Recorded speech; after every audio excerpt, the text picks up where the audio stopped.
Hai, Assalamualaikum. Ketemu lagi dengan saya Yosi Yulianti di acara Podcast Mas Waras. Podcastnya Puskesmas Warung Asem. Untuk kali ini, podcast yang kesekian kali ini kita mau bahas penyakit-penyakit yang ada, tapi jarang kita temukan. Tapi kita juga harus waspada akan penyakit itu. Saya nggak sendiri hari ini, ditemani oleh Dokter Kori. Kori. Dokter Kori ini adalah dokter intensif ya di Puskesmas Warung Asem. Asalnya dari mana, dokter? Saya aslinya dari kota Semarang. Semarang, orang kota, teman-teman. Dokter, ada nggak yang hal menarik apa yang ingin disampaikan ke teman-teman, terutama masalah penyakitnya, dokter? Ya, jadi hari ini kita akan membahas suatu penyakit yang ada, namun memang jarang terjadi, yaitu namanya adalah penyakit filariasis. Filariasis. Iya. Itu nama lainnya biasanya iya, kalau nama lainnya adalah penyakit kaki gajah ya. Jadi penyakit filariasis atau kaki gajah ini adalah merupakan penyakit infeksi yang menahun yang disebabkan oleh karena gigitan nyamuk ya.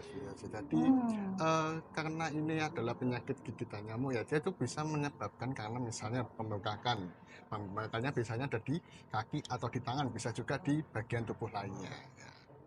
Itu nyamuknya berarti nyamuk yang sama seperti yang menyebabkan DB kayak gitu, apa ada nyamuk tersendiri, dokter? Iya, jadi pada dasarnya untuk penyakit filariasis ini itu nyamuknya apa saja ya. Jadi bisa nyamuk DB, bisa nyamuk rawa, bisa nyamuk misalnya seperti penyakit lain misalnya malaria, itu bisa semua. Yang penting adalah nyamuk. Nyamuk ya. Dan ada itunya ya, kuman atau apa itu bentuknya, dokter? Oh iya, jadi filariasis ini kan infeksi karena penyebabnya cacing. Oh, jadi, cacing. Iya, cacing. Karena cacing ini itu bentuknya sangat kecil sekali. Ya. Jadi kan cacing ini itu dia itu didapatkan dari tubuh si nyamuk. Jadi misalnya ada penderita filariasis, kemudian dia digigit oleh nyamuk. Nyamuk dia menggigit ke orang yang sehat. Nah, orang yang sehat ini bisa terkena filariasis. Oh, penularannya berarti lewat nyamuk yang menggigit dari orang yang sakit, ditularkan ke orang yang sehat. Betul. Kemudian itu gejala yang paling paling pasti. Kenapa bisa sampai besar kakinya kayak gitu? Iya, memang untuk gejala sendiri kan filariasis itu tidak khas ya pada dasarnya. Pada tahap awal biasanya itu hanya demam, terus kemudian ada pembengkakan, tapi hanya pembengkakannya itu kecil sekali biasanya. Terus kemudian ada rasa-rasa nyeri. Dan ketiga ini kan memang bukan ibaratnya gak khas ya. Terus kemudian yang lebih kelihatan itu adalah ketika si pasien atau penderita itu mengalami pembengkakan, terutama biasanya itu pada kaki. Biasanya besar di kaki itu ya, dokter. Itu membutuhkan waktu berapa lama biasanya, dokter? Kalau untuk pembengkakannya sendiri bisa memakan waktu bertahun-tahun ya, bisa sampai 10 tahun, sampai 15 tahun itu baru kelihatan pembengkakan. Kadang-kadang tidak disadari oleh pasien. Iya, betul sekali. Bahkan karena ini kasus yang cukup jarang ya, jadi kan pasien itu tidak menyadari juga. Tentunya karena kasus jarang pun juga biasanya tidak terlalu mengarah ke sana. Gitu. Biasanya kalau bengkak-bengkak itu taunya penyakit yang lain ya, misalnya kayak jantung, ginjal kayak gitu biasanya, ternyata kok cacing. Nah, terus cara kita bisa tahu ini ternyata filariasis nih, itu caranya seperti apa, dok? Jadi untuk cara kalau pada tahap awal memang sulit ya. Bacanya kalau tahap awal itu misalnya nih ada yang terkena filariasis, ingin memeriksakan diri juga bisa. Namun memang kalau gejala atau pemeriksaan itu memang tidak kelihatan. Namun kita juga bisa melakukan pemeriksaan lain.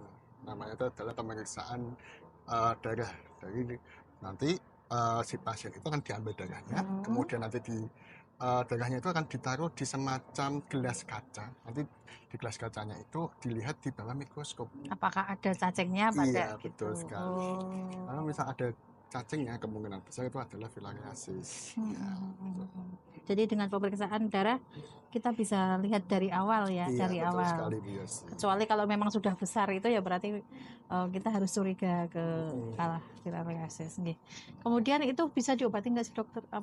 Iya, jadi untuk pada tahap awal kalau misal bagi pasien misalnya dia itu misal tidak merasakan gejala-gejala yang ataupun yang juga yang khas misalnya gitu cuma ya. demam, terus pembengkakan kecil, kemudian dia bisa nyeri gitu. Nyerinya pun juga macam-macam, bisa di mana saja. Nah, ketika dia memutuskan untuk memeriksakan tadi yang darah tadi, dan ditemukan cacing, nah itu lebih mudah pengobatannya karena kembali lagi pasien itu belum menunjukkan gejala ataupun misalnya bukan tanda-tanda yang khas tadi, misalnya sampai pembengkakan kaki, nah, itu lebih mudah diobati. Nah, terus untuk bagaimana yang sudah sampai kakinya membesar, terus kemudian tangannya juga membesar, sebenarnya juga bisa. Namun kembali lagi karena kan sudah membesar ya, kan nanti ketika dikasih obat itu dia memang akan mengecil, tapi nanti efeknya adalah secara estetika nanti agak kurang. Gitu. Berarti kalau untuk yang sudah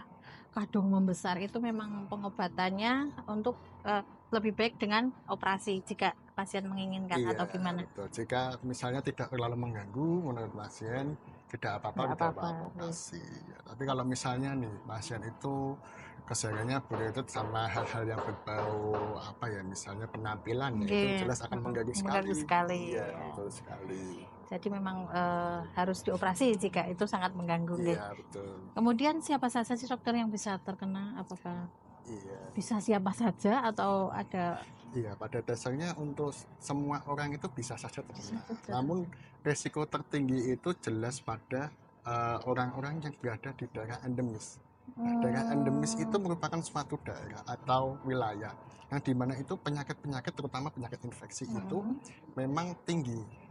Jadi untuk apa ya namanya, peluang terkenanya itu juga tinggi ya. Jadi kalau orang-orang yang bukan tinggal di daerah endemis itu jelas dia resikonya lebih rendah. Tapi ya apa namanya, misalnya kalaupun endemisnya itu di mana? Kalau seputar Jawa Tengah, Pekalongan, Batang itu udah ada endemis apa belum? Pada dasarnya sebenarnya itu kalau di Jawa itu kan Bukan. apa ya, tidak ada. Karena kan kita kan apa ya, di masyarakat pada di Jawa kan kata-kata secara pendidikan, pengetahuan, terus kemudian itu kan bagus ya. Nah, harusnya itu tidak ada. Namun memang saya itu juga kaget sebenarnya ada suatu daerah di Jawa itu yang ternyata daerah endemis. Sudah terbiasa dikasih obat malahan. Malah sudah terbiasa dikasih obat. Tapi makanya kita juga memang harus aware ya dokter. Walaupun itu tidak terjadi di daerah kita, bisa saja terjadi karena yang namanya nyamuk mungkin kan terbangnya kemana-mana. Nyamuk. Lah kemudian cara pencegahannya dokter supaya jauhlah dari penyakit itu. Jadi kan penyebab utamanya kan karena nyamuk ya. Jadi ya kurang lebih itu pencegahannya tuh hampir mirip ya dengan penyakit DB. Jadi dengan melakukan 3M+ seperti mengubur, kemudian menutup dan menguras, terutama di tempat-tempat yang di situ ada genangan airnya. Misalnya nih contoh di bak mandi, kemudian ada misal di ember ataupun misal di sumur kalau misalnya rumahnya itu ada sumurnya.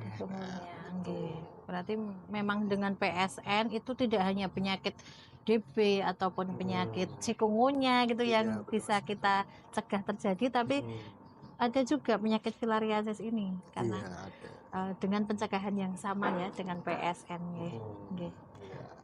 Terus pesan-pesannya dokter untuk masyarakat kita tentang penyakit filariasis gitu. Jadi kan penyakit ini memang ada ya pada dasarnya, memang ada dan sudah lama sekali ada. Jadi karena mungkin kasus ini jarang, penyakit ini jarang, jadi alangkah baiknya memang masyarakat itu lebih aware. Kenapa? Karena penyakit ini kan penyakit infeksi ya, jadi dia itu bisa menular. Iya, betul sekali.